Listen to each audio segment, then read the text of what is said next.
बिस्मिल्लाहिर्रहमानिर्रहीम। अस्सलाम वालेकुम जी। अभी हमारा क्वेश्चन नंबर ये पीपीएससी सब्जेक्ट स्पेशलिस्ट 2013 का 28 क्वेश्चन है। हम उसको सॉल्व करते हैं तो उसका हम सॉल्यूशन देखते हैं। उससे आगे आंसर क्वेश्चंस को देख के उनके सॉल्यूशंस को देखते हैं कि भी करेक्ट आंसर किस तरह है। हमारे पास वो कह रहा है कि भी एक जीपी है, fifth term of GP is 5। GP की फिफ्थ टर्म ए 5 जो है वो 2 है। और then the product of its ninth term, अगर नाइन्थ टर्म की अगर हम प्रोडक्ट को देखते हैं तो वो कितना आता है हमारे पास, वो निकालना है। Then the product of its ninth term is नौवीं टर्म का निकालना है। उनके ये आंसर्स हैं जी। फिफ्थ टर्म उसने खुद बताई है, हमने ले ली। फिफ्थ टर्म को ओपन करके देखा तो ये आया हमारे पास। इसको A1R² जीपी में से है ना, तो जी ये आ जाता है। तो जीपी का फार्मूला A1R(n-1) होता है। तो फिफ्थ है तो फिफ्थ के लिहाज से आपके पास ये बन जाएगा। वो 2 दिया गया, 2 है। अब जी कितने पे हमने जाना है, नाइन्थ पे जाना है उस लिहाज से। तो ये हमने इस मुताबिक ये नाइन्थ टर्म का हमने देख लिया। उनको करना क्या था, नाइन्थ टर्म का प्रोडक्ट करनी है। सबको चेक कर लिए, मैंने डॉट लगाए हैं, ये सारी प्रोडक्ट्स हैं पहली से मतलब टोटल 8 तक टोटल 9 टर्म्स हो जाएंगी। तो जी जब हम देखते हैं तो A1 सारे गिन लें 9 हो चुके हैं, और R आप सारे मल्टीप्लाई में तो पावर्स को ऐड कर लें तो 36 बन गया। वो हमने ये किया, ये सिर्फ कैलकुलेशन है। इसका आंसर, इसको मैंने सिर्फ तोड़ के लिखा है। R को 36, 4 और 9 तक इकट्ठा 9 ब्रैकेट में आ सके। इसकी कीमत ये ऊपर 2 पड़ी हुई है। थोड़ा सा ना टेक्निकल क्वेश्चन था और कुछ नहीं था। तो 2 की ताकत 9 जब किया तो ये आंसर आ गया। नेक्स्ट क्वेश्चन है जी, ये वेक्टर्स हमें दिए गए हैं ये 3, वो बेसिस बनाते हैं R3 के साथ। तो उसमें से आपने के की वैल्यू जो है फाइंड आउट करनी है, ये जो दिया गया है। उसका क्या आंसर आता है जी, for basis of space vectors, जितने भी वेक्टर स्पेसिस हैं शुड बी नॉन सिंगुलर। ये हमारे पास नॉन सिंगुलर होती हैं, यानी कि ये इनका डिटर्मिनेंट जब हम बात करते हो तो इक्वल टू 0 नहीं होता है। ठीक है जी। तो हमने बात की कि भी ये नॉन सिंगुलर्स के लिए होता है। तो उसने खुद कहा हुआ है कि के को छोड़ के बाकी सारे बेसिस बनाते हैं। तो अब के क्या चीज़ है, के निकाल लेंगे तो फिर हमारा ये मतलब क्वेश्चन सॉल्व होने के काबिल हो जाएगा। तो वैल्यू के निकालने के लिए हम कहते हैं भी के तक ये बेसिस बिल्कुल नहीं बनाती है, बिल्कुल वो जो उसने बात बताई हुई है। हम कहते हैं कि अगर के ढूंढ लेते हैं तो फिर बन जाएंगी। तो matrix of the vector should be singular, हम के को मतलब देख के के की कीमत निकाल लेते हैं। हमें पता चल जाए जी के की वजह से क्यों नहीं हो रहा हल, के का आंसर आ गया तो बस ठीक है। तो हमने ये सारे वेक्टर्स की बेसिस ली, डिटर्मिनेंट लिया। जब डिटर्मिनेंट लेते हैं तो हमारे पास, हम इसको सिंगुलर के लिहाज से देख रहे हैं तो जी, तो डिटर्मिनेंट जब लिया तो उसकी के की वैल्यू -1 है। सिर्फ ये जब इधर आप -1 रख दोगे फिर ये आपका हल नहीं होगा, अदरवाइज ये आपका हल होगा। ये कहना चाह रहा था।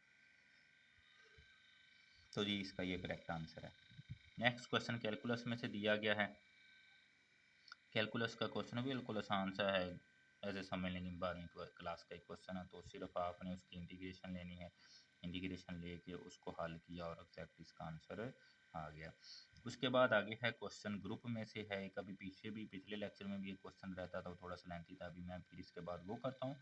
Centre of a group of quaternion Q8 का जो है ना, उसकी अगर हम बात करें तो उसका ऑर्डर क्या होता है। Q8 के ग्रुप का जो है ना मतलब ऑर्डर सेंटर के लिहाज से, इस अकेले के लिहाज से नहीं, सेंटर के लिहाज से। तो इसका 2 ऑर्डर होता है। सेंटर होता क्या है किसी भी ग्रुप का, set of all those elements which commute with other element, जो कॉमोटेटिव प्रॉपर्टी बनाते हों दूसरे एलिमेंट्स के साथ। Q8 के कौन से ऐसे एलिमेंट्स हैं जो कॉमोटेटिव बनाते हों, कम्यूट करते हों दूसरे एलिमेंट्स के साथ, अपने वाले दूसरे एलिमेंट्स के साथ। उनमें से अगर आप देखें तो सिर्फ और सिर्फ, अगर हम पहले तो पता हो Q8 होता क्या है, ये है Q8। इसमें से अगर इन देखें तो सिर्फ वाहद यही आइडेंटिटी वाले एलिमेंट्स ऐसे होंगे जो इन सब के साथ कम्यूट करेंगे। बाकी ये कम्यूट तो करेंगे लेकिन वो हमें आइडेंटिटी की शक्ल में एलिमेंट्स नहीं देंगे। तो ये कितने हैं जी, सिर्फ यही 2 ही हैं। तो इसीलिए सेंटर हमारे पास जो होगा Q8 का सिर्फ 2 एलिमेंट है, तो उसका ऑर्डर कितना बन रहा है, 2 बन रहा है। उम्मीद है कि भी आपको क्वेश्चन समझ आ गया होगा। अब हम जो है ना नेक्स्ट क्वेश्चन को हल करते हैं, जो पिछले लेक्चर में रह गया था। ये भी कैलकुलस से ही क्वेश्चन दिया गया है, जो है उसमें वो कहता है कि plane passes through the points, कोई प्लेन इन पॉइंट्स में से गुजरता है और वो पॉइंट्स की लाइंस के जो मतलब हैं पॉइंट्स, लाइन ये दी गई है उसमें से, तो उसकी इनमें से कौन सी आपकी इक्वेशन बनती है। Since plane passes through the point of जो है 3, 6 और 4 के लिहाज से पहले हम बात करते हैं, तो वो उसका आप बनाएं तो क्या आएगा। जैसे हम वो क्या कहते हैं कि भी पार्शियल फ्रैक्शन के लिहाज से नोइयर से लिखते हैं, तो सिंस इसी तरह x-3 का कोई ए ले लिया, y-6 का बी और इसका सी, इनकी एक इक्वेशन बना ली। फिर हमने अपनी तरफ से vectors A I B J और ये नीचे वाले जो है ना, इनके लिहाज से अब बात करनी है। नॉर्मल वेक्टर्स हैं इनके ऊपर, ये इसके ऊपर है, ये इसके ऊपर है, ये इसके ऊपर नॉर्मल है। तो नॉर्मल वेक्टर्स हैं तो दोनों का डॉट ज़ीरो होना चाहिए, परपेंडिकुलर वेक्टर्स ये होते हैं। तो ये हमने लिया है, इसके ऊपर ये नॉर्मल है वेक्टर्स, ए बी इसके ऊपर नॉर्मल है, बी इसके ऊपर, सी इसके ऊपर। जब जनरल आप इसका फार्मूला देखते हैं ना, तो ये आपका होता है कुछ इस तरह का। चलो मैं ये भी लिख देता हूँ, general formula x-1 over a, y-1 over b, z-1 over c. तो इस लिहाज से मैं बात कर रहा हूँ कि ये इसके आपके नॉर्मल हो गया, ये इसके नॉर्मल हो गया, ये इसके नॉर्मल हो गया, तो उस लिहाज से उधर से भी इक्वेशन बन गई। इसके पॉइंट्स पासिंग थ्रू द में से हमारे पास जब हम बात करते हैं तो 3, 2, 0 ये दिए गए हैं, ठीक है जी। जो पॉइंट्स इन इसके ऊपर सेटिस्फाई हो रहे हैं तो रखें जी, पहले इसे इधर ही आप रख सकते थे, ये बाद में कह सकते हैं आपकी मर्जी है, वो हमने किया। तो यहाँ से कुछ ये आया है b बराबर -c, इसको फिर पुट किया इसमें b और c वाली जगह पे, तो उधर से हमें a भी मिल गया। फिर इन तीनों को आपने दोबारा इसमें रखें सॉल्व करने के लिए, तो सॉल्व किया तो आपको एक a का पहले आंसर मिल जाएगा, ठीक है जी। ये हमारे पास ये सारा सॉल्व करने के बाद a को उधर ले जाएं इक्वल टू 0, हमारे पास ये फंक्शन आ जाएगा जो दिया गया है जी। तो नेक्स्ट क्वेश्चन वेक्टर से रिलेवेंट है।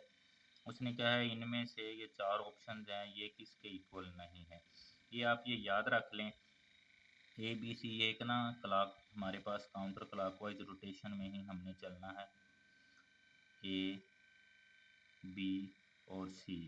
अगर इस तरह चलेंगे तो काउंटर क्लॉकवाइज हो जाएगी, इस तरह चलेंगे क्लॉकवाइज। अगर ए को बी के साथ करते हैं तो सी आंसर आएगा, बी को सी के साथ क्रॉस करते हैं तो ए आएगा, सी को ए के साथ करते हैं। लेकिन अगर उल्ट चलेंगे तो फिर उल्ट हो जाएगा, माइनस में आएगा, क्योंकि हमें पता है कि बी ए क्रॉस बी बराबर नहीं होता है बी क्रॉस ए के, कब तक, जब तक ये माइनस में ना हो। तो इधर इसने उसका मतलब बताया कि भी कौन सा नहीं है। अब चेक करें, इस पहले को एक दफ़ा छोड़ के ये ठीक चल रहे हैं, ये हमारे पास जो है ना एक रिदम के साथ ये बी और बी।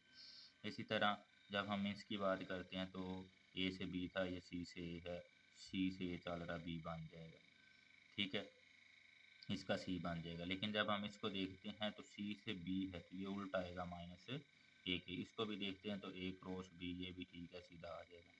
सिर्फ ये एक ऐसा ऑप्शन है जो इनके अपोजिट चल रहा है, तो इसमें ये करेक्ट आंसर जो है ना बनेगा हमारे पास।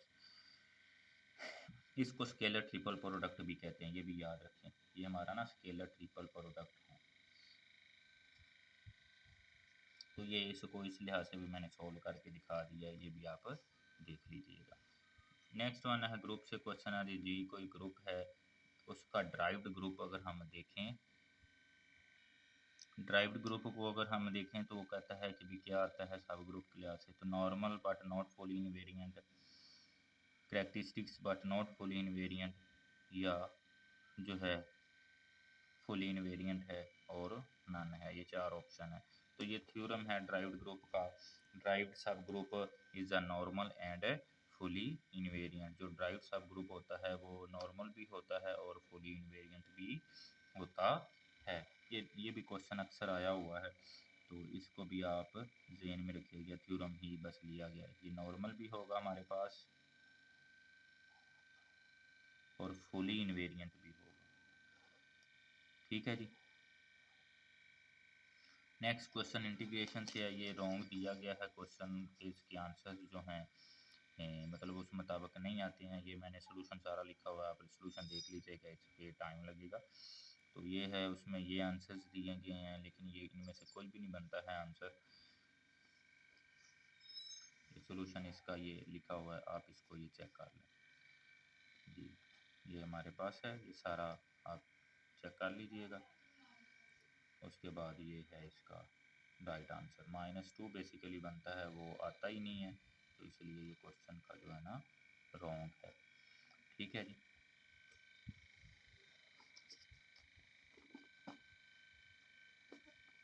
एक और कैलकुलस का क्वेश्चन है जी हमारे पास, अगर sine y x sine this हो तो then d y by d x. बिल्कुल आसान सा क्वेश्चन है, इसमें कोई ऐसा नहीं है। ये ऑप्शन है इनके। तो अगर हम देखें तो हमने किसी एक तरफ फंक्शन कर लेना, वाई एक तरफ हो जाए एक्स एक तरफ हो जो हो जाए, उसका हम डेरिवेटिव लें विद रिस्पेक्ट टू एक्स। तो जब ये किया तो डी एक्स आ गया। तो हमने इसको सिर्फ सिंपल के इंटीग्रेशन डिफरेंशिएशन की है, तो ये इसका करेक्ट आंसर बन रहा है। सारा सोल्यूशन है, इसको भी आप देख लीजिएगा। कैलकुलेशन है वो, इसका इतना मसला नहीं होना चाहिए। तो नेक्स्ट है जी क्वेश्चन 36 में कहता है कि भी व्हाट आर द रूट, ये ना मैं सारे एक हर चीज़ का मसलन लिखा हुआ है कि किस तरह हल हुआ है। तो what are the roots of the equations of this, इसका रूट्स क्या होंगे। इसके लिए ये इसका सोल्यूशन है, ये आंसर दिए गए। हमने अपनी आसानी के लिए मैंने इसको उठा के इधर ले आया, इक्वल टू ज़ीरो इक्वेशन बना दी। तो लॉग है, तो लॉग को आसान करने के लिए बस हमने पुट कर लिया वाई के बराबर। ये सिर्फ आप रूट्स निकालने हैं ना, तो कैलकुलेशन हल करें, बाद में उसकी वैल्यू वाई की रख दें लॉग, तो हमारे पास ये आ जाएगा, इधर से ये आ जाएगा। तो ये आंसर इसका करेक्ट बन रहा है। नेक्स्ट वन है जी हमारा रिंग से रेलिवेंट है question. Set of real numbers जो होते हैं, set of real numbers is dash of the set of complex number. Set of real number, अब आपको जो है ना पता होना चाहिए कि real numbers set of complex number से छोटे होते हैं। तो ज़ाहिर बात है कि भी वो प्राइम आइडियल उसने दिया है, सब रिंग दिया, मैक्सिमल आइडियल और आइडियल, ये तो हम बाद में चेक करेंगे ना कॉम्प्लेक्स के लिहाज से। इसमें से जो करेक्ट आंसर जो सबसे पहले नौयत का बन रहा है वो सब रिंग ही बन रहा है, क्योंकि वो छोटी है उससे, तो वो उसके अंदर सारी लाई करेगी, तो सब subring. Is the subring of complex, इसका करेक्ट आंसर है। तो जी नेक्स्ट ये क्वेश्चन दिया गया है, function f of x cot inverse of x axis increases on the interval of this. आपको ये जो फंक्शंस दिए गए हैं वो इंक्रीज कर रहे हैं इन इंटरवल्स पे। तो कभी भी इंक्रीजिंग डिक्रीजिंग चेक करनी हो किसी भी फंक्शन की, तो वो आप हमेशा याद रखें कि भी हमने उसका पहला डेरिवेटिव लेना है। जब पहला डेरिवेटिव लेंगे तो हमें पता चल जाएगा, फिर पॉइंट्स पुट करके देख लेंगे कहाँ इंक्रीज कर रहा है कहाँ डिक्रीज कर रहा है, कहाँ फंक्शन इंक्रीज कर रहा है कहाँ डिक्रीज कर रहा है। तो हमने पहला डेरिवेटिव लिया, ये आ गया उसको हल करने के बाद। ठीक है जी, कोट का ये बन गया, इनवर्स का एक्स का ये आ गया, एलसीएम लिया तो ये बन गया। In numerator and denominators x square, ये देखें एक्स स्केयर और x square, so it will be positive, क्योंकि स्केयर आ गया तो कभी भी नेगेटिव नहीं आएगा वैल्यूज। तो सारा फंक्शन जो है ना लाई पूरी रियल लाइन के ऊपर ही करेगा, माइनस अफिनिटी टू अफिनिटी में। जी तो ये क्वेश्चंस थे आपके। नेक्स्ट हम इंशाल्लाह अगले लेक्चर्स में इनको डिस्कस करेंगे, नेक्स्ट क्वेश्चंस को। उम्मीद है कि भी आपको क्लियर हो गए होंगे। जी हम अगले लेक्चर्स में मिलते हैं। रिक्वेस्ट है कि भी कहें काइंडली चैनल को सब्सक्राइब कीजिए, फ्रेंड्स को शेयर कीजिए लिंक, ताकि आपको मज़ीद क्वेश्चंस का सलूशन मिलता जाए। Thank you so much. अस्सलाम वालेकुम।